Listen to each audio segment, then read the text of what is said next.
Hello বন্ধুরা, good afternoon. তোমরা সবাই কেমন আছো? আমি তো অনেক ভালো আছি। এই যে তোমাদের সাথে একটু গল্প করার জন্য এলাম ভিডিও করতে।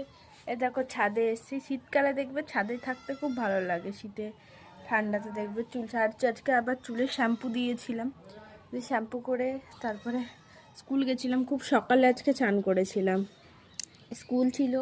আজকে তো শনিবার, তো আমাদের স্কুল থাকে, টিচারদের অফিসিয়াল কাজ থাকে। আমাদের স্কুলে তো 23 তারিখে রেজাল্ট তোমাদের বলেছিলাম, এক্সাম শুরু হয়েছে। তো এখন এক্সাম কমপ্লিট হয়নি, যে খাতাগুলো হচ্ছে এক্সাম সেগুলি চেক ফেক করতে থাকে, আর অফিসিয়াল অনেক কাজ থাকে, ওই জন্য স্কুলে গেছিলাম।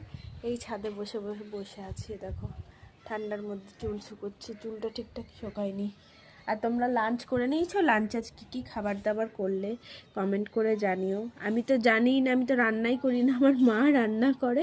খাবার সময় জানতে পারি যে মাছ কি রান্না করেছে।